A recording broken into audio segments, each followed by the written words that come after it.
কোথায় সেই মোহাম্মদ বিন কাসেম 17 বৎসরের যুবক, আরব থেকে, আরব জাহান থেকে আসছে ভারতে, সিন্ধু প্রদেশে দেবল রাজার এলাকায় একজন বোনকে একজন ডাকাত, জলদস্যু, একজন পানির ডাকাত জলদস্যু তৎকালীন জামানায় একজন মুসলিম বোনের গায়ের ওড়না ধরে টান দিছিল।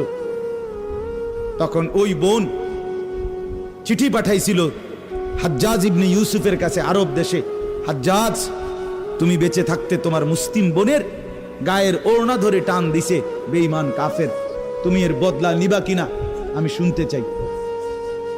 হাজ্জাজ ইবনে ইউসুফ, আমরা কিতাবে পড়ছি, এরকম চেয়ার ছেড়ে লাফ দিয়া দাঁড়াইয়া চিৎকার দিয়া বলছে, বোন আমার, গোটা আরবের সমস্ত মুসলমান যুবক প্রয়োজনে জান দিবে, আরবের সমস্ত যুবকের কলিজা যাবে, জান দেবে, শাহাদাত বরণ করবে প্রয়োজনে, তবু আমি তোমার এই বেইজ্জতির বদলা নেব। 3 বার সেনাবাহিনী পাঠাইছে সে, 3 বার।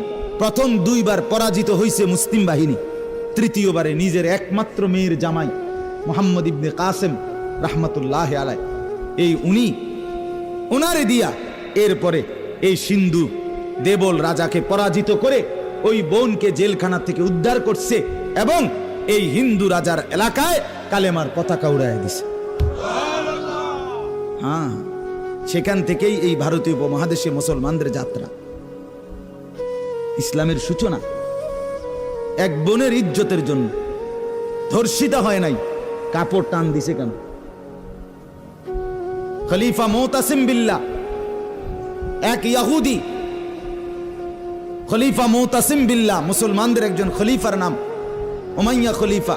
ওনার আমলে একজন মহিলা ইহুদিদের এলাকায় গেছিল, বাজারে, পর্দানসীন বোরখাওয়ালা নারী। ওই ইহুদি, দুষ্ট এক ইহুদি, ওই মহিলার পিছন দিক দিয়া, বোরকার পিছনে কৌশলে পিছন দিক দিয়া গোপনে এমন এক রশি টান দিস বাঁধছে। রশি বান দেওয়ার কারণে মহিলা যখন সামনের দিকে আগাইছে, তখন এই রশির টান লাগাতে মহিলার বোরকা উঠে গেছে উপরের দিকে সামান্য, উনি পড়ে গেছে। এই মহিলা ওই বাজারে চিৎকার দিয়া বলছে, ওয়া মুতাসিমা, হায় মুতাসিম, তুমি কই? তোমার মুসলিম বোনকে বেইজ্জতি করছে। সাথে সাথে খলিফা মুতাসিম বিল্লাহ পুরা বাহিনী নিয়ে আইসা ওই ইহুদি অঞ্চল পুরা জ্বালায় ফেলছে। কথা ছিল এই, বাপ, কথা ছিল এই, রক্ত আর আমাদের গায়রত আর আমাদের হারিয়ে ফেলেছি। পরের মেয়ে দেখতে দেখতে, পরের নারী দেখতে দেখতে, টেলিভিশন দেখতে দেখতে, নিজের বিবি বাচ্চারও লাগাই দিছেন, নিজের ঘরে টেলিভিশন চাইতো, নিজেও বইয়া বইয়া সাদো আনে বেড়ি চান, টেলিভিশন চান, ফুতেও সারা রাত সারা দিন সমবয়সী ফুলানের লগে হাইটটা মোবাইলে ছবি চায়, তো সমাজ গড়বে কে? পরিবার নিরাপদ থাকবে কেমনে? কথা বলেন না কেন? বুড়ারাও সাদো আনে, বেড়ি তো ঘরের টেলিভিশনে, ফুলা ফাইনে মোবাইলের আড্ডায়, তো মানুষ চরিত্রবান হবে কিভাবে? কমপক্ষে